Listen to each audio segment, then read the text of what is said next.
کے بعد اقوام عالم، مسلمانوں کی ایک بہت بڑی تنظیم OIC، کوئی زیادہ اس ان کو نہ وہ کوئی توجہ دیتے ہیں؟ کیا آپ کس طرح دیکھتے ہیں اس کو؟ اگر آپ ذرا تاریخ کا جائزہ لیں تو 1947 سے لے کے آج تک 76 ایئرز ہو گئے، تو یہ بہت لمبا عرصہ ہے کسی بھی قوم کی آزادی کے لیے، جدوجہد کو تکمیل تک پہنچنے کے لیے۔ جو باقی اگر اقوام کو دیکھا جائے تو انہوں نے خاموشی میرے خیال سادھی ہوئی ہے۔ اگر ابھی آپ کرنٹلی دیکھیں، فلسطین کے معاملے پہ ہر کوئی بول رہا ہے، لیکن کشمیر کے معاملے پہ ٹوٹل خاموشی ہے، کوئی بھی کچھ نہیں کہہ رہا۔ کشمیریوں کا کھلے عام قتل ہو رہا ہے۔ ان کو ایون جو مجھے ایسا لگتا ہے کہ شاید ہمارا جو انٹرنیشنل میڈیا ہے وہ شاید بہت بائسڈ ہے، وہ یہ چیز کو اچھی طرح پروجیکٹ نہیں کر پا رہا کہ کشمیریوں کے ساتھ ایکچولی ہو کیا رہا ہے۔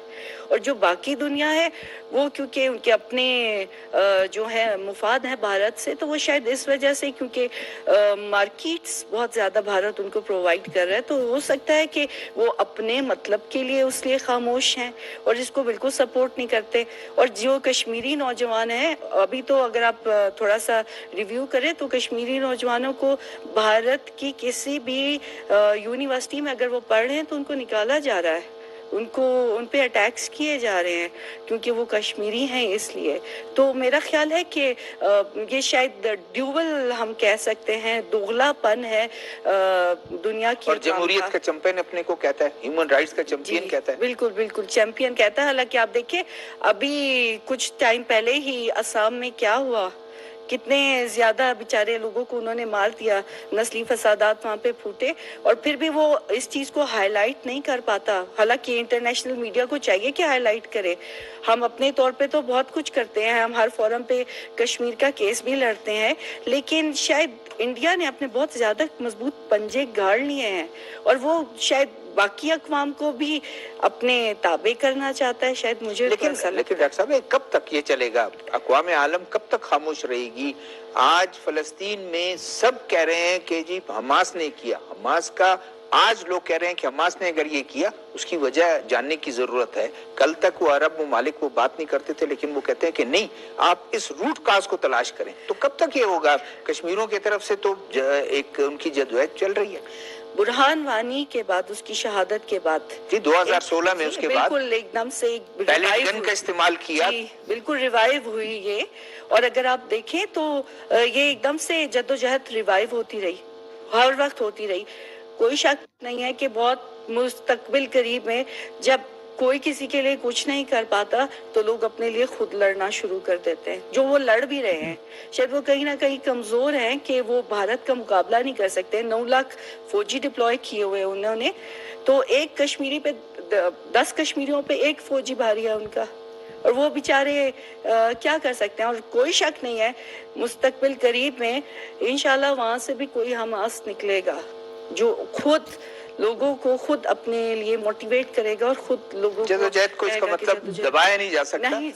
بیگ صاحب یہ بتائیں کہ نریندر مودی کے prime minister, Indian prime minister کی جب انہوں نے 370 کلاس ختم کر دی اور 335A کو ختم کر دیا، ایک بیان دیا انہوں نے کہا حقیقی آزادی ہم نے کشمیریوں کو دے دی۔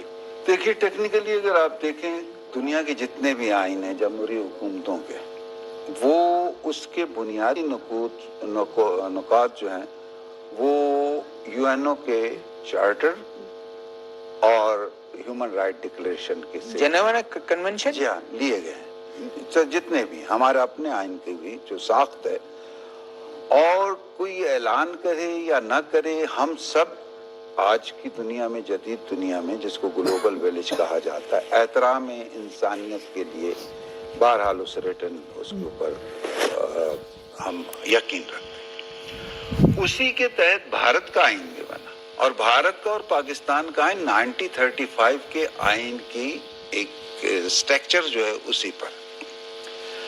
اب جب ہم اس پر آتے ہیں تو اس آئین میں بنانے کے بعد جب یہ صورتحال پیدا ہوئی ہے تو پنڈت جواہر لال نہرو نے وہاں کے سیاستدانوں سے، ہری سنگھ سے اور کچھ مفاد پرستوں سے یہ کہا کہ ہم آپ کو ساری کو تقریباً وہ ایک خود مختاری دیتے ہیں، 1-2 سبجیکٹ جو خارجہ پالیسی اور ڈیفنس کا اور یہ وہ جو رہتے ہیں۔ تو اس پر کچھ سیاستدانوں نے ان کے ساتھ یہ شک جس کا آپ ذکر کر رہے ہیں، ہم ذکر کر رہے ہیں 370 اور اس کے ساتھ جو ہے 35. اب 35 جو کہلاتی ہے وہ اس کشمیر میں رہنے والا نسلاً کشمیری جو صدیوں سے وہاں آباد ہے اسی کا ڈومیسائل ہوگا، اس کے علاوہ کوئی پوری دنیا سے کہیں سے وہاں پر آ کر آباد نہیں ہوگا.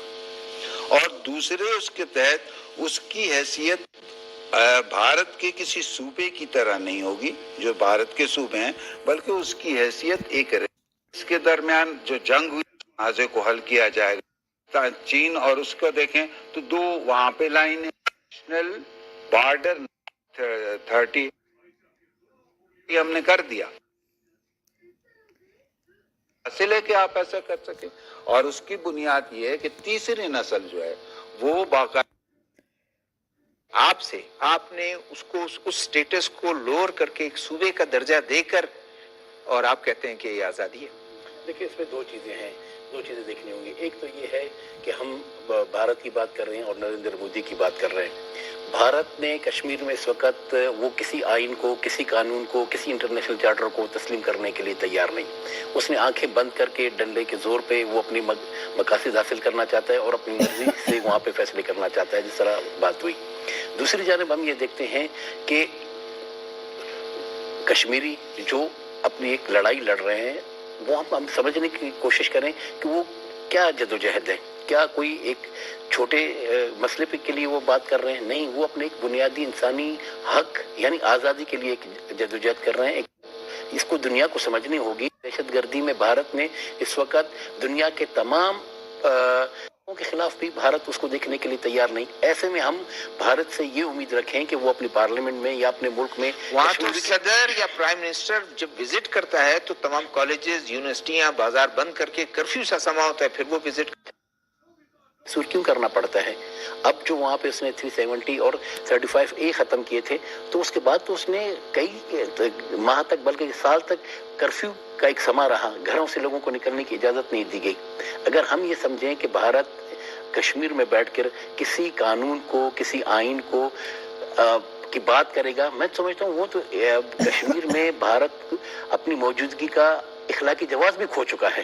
اس کے پاس کوئی جواز نہیں کہ وہ وہاں پہ کیوں موجود ہے، اور وہ دنیا کے کسی فورم پر اس بات کا جواب دینے کا بھی میرے خیال میں قابل نہیں رہا کہ اتنے لاکھ کشمیریوں کا خون کیوں بہایا گیا. اور وہ یہ بھی بتانے کے لیے کہیں پر یہ ثابت کرنے کے لیے تیار نہیں اور یہ بات جسٹیفائی کرنے کے لیے تیار نہیں کہ وہ اقوام متحدہ میں پہل کر جا کر وہاں پر ریفرنڈم کی بات خود رکھنے کے بعد اسے مسلسل 75 سال سے کیوں بھاگ رہا ہے. اگر یہ بھارت نے کشمیریوں کی آزادی دی ہوتی تو میرے خیال میں کشمیر میں آج جشن کا سما ہوتا، بجائے اس کے کہ وہاں پر ایک کرفیو کا سما ہے اور وہاں پر بھارت کو ایک بہت شدید رد عمل کا سامنا ہے. اور برہان وانی کی شہادت کے بعد تو اس جدوجہد کو بہت زیادہ تقویت ملی ہے.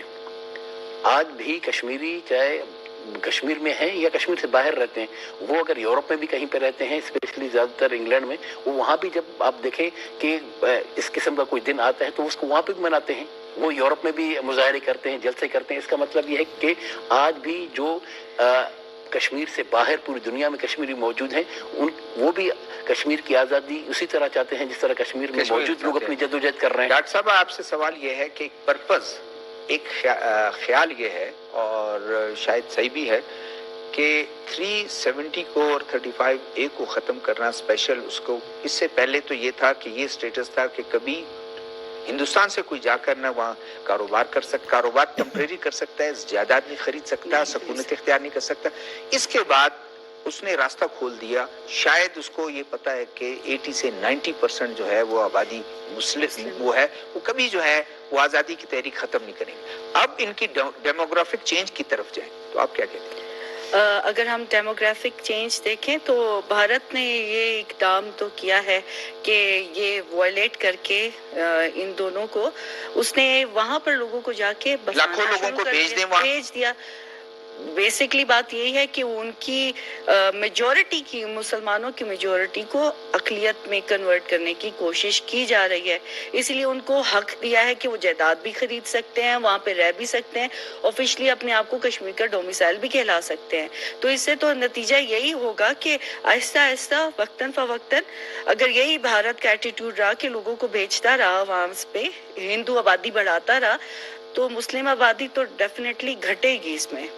اور یہ بہت زیادہ افیکٹ کرے گی اگر کبھی ان کو حق کے خود ارادیت دیا جاتا ہے, ریفرینڈم ہوتا ہے, تو پھر یہ تو بہت بڑا فیکٹر ہے. پرماننٹ, اس کا مطلب وہ پرماننٹ کام کرنا چاہتا ہے تاکہ ایک تو فوجی کاروائی اس کی چل رہی ہے اور ساتھ میں وہ یہ کر دے, اس کے بعد دنیا کو بتائے کہ یہ دیکھیں اس میں سے more than 50% جو لوگ ہیں وہ تو چاہتے ہیں کہ ہم اسی علاق رہے اور علاق کو جو ہے ریٹیفائی کریں. ایک اور چیز جو ہے جو مجھے لگتا ہے کہ بہت پہلے بھارت نے کشمیر کو اپنا اٹوٹ انگ پوری دنیا میں کہہ دیا تھا, اپنے نقشے میں وہ تو یہی کہتا ہے, اپنے نقشے کا بھی حصہ بنا دیا اس کو, ایک پروونشل سٹیٹس دے دیا ابھی اس کو.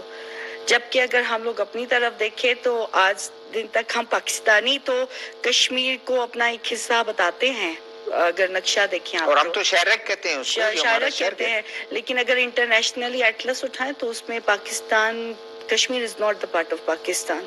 ایک یہ بہت کرٹیکل بات ہے کہ شاید بھارت نے ہر جگہ میں ڈیموگرافیکل چینجز کروائے ہیں, کیے ہیں, اور اس چیز کو بھی چینج کر کے بہت زیادہ میجورٹی کو مائنورٹی میں کنورٹ کرنے میں انہوں نے بالکل میرا خیال کچھ بھی سٹون انٹرن نہیں چھوڑا. ڈاکٹر صاحب یہ آپ بتائیں کہ اگر گنڈا انڈیا میں کچھ بھی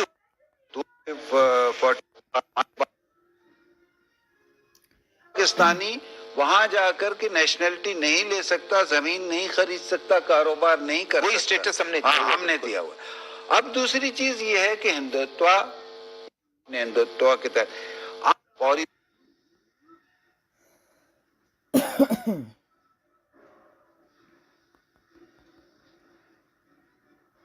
نہیں ہوش علاقے کو لپیٹ میں لے لے. یہ ہے کہ وہاں کی آبادی کو جو ڈیموگرافی اس کو چینج کیا جائے اور اتنے لوگ وہاں پہ آباد کیے جائیں کہ جس کے بعد انڈیا ریفرنڈم کے لیے چلا جائے. یہ انڈیا کی سوچ ہو سکتی ہے, لیکن کیا ایسے ریفرنڈم کو دنیا میں کوئی تسلیم کرے گا؟ جب بھی ریفرنڈم کی بات آئے گی تو سب سے پہلے بات یہ آئے گی کہ جتنے آپ نے وہاں پر دنیا کے ایک مضبوط ترین ایئر ڈیفنس سسٹم رکھنے والا اسرائیل, جس کے بارے میں ایک یہاں تک بھی کہا جاتا تھا صرف 20 منٹ کے اندر وہاں پہ چاہیے کہ اس کے لیے بھی کچھ سکتا. بھارت یہ مقصد صرف کشمیر کو صرف نہیں, وہ پاکستان کو بھی ہر حوالے سے, معاشی حوالے سے, دیگر حوالے سے وہ چاہتا ہے کہ وہ ایک مضبوط ملک نہ رہے کی طرح اس کے سامنے نہ رہے, کیونکہ وہ جانتا ہے کہ خطے میں اب اس کے لیے مسئلہ یہ انڈیا کے لیے کہ پہلے وہ ہمیں دشمن سمجھتا رہا ہے, حالانکہ قابض بھی وہ ہے دشمن سمجھتا رہا. پھر دوسری جانب ہم نے یہ دیکھا کہ اس نے کشمیریوں پر گولیاں چلا کر, اگر وہ میڈم آپ یہ بتائیں کہ اس وقت کیا ہے اسرائیل میں, یہاں بھی اگر یہ ہوا تو نظر آ جائے گا کہ اس کا ڈیفنس کتنا مضبوط ہے, جس طرح اسرائیل کا نظر آ گیا ہمیں.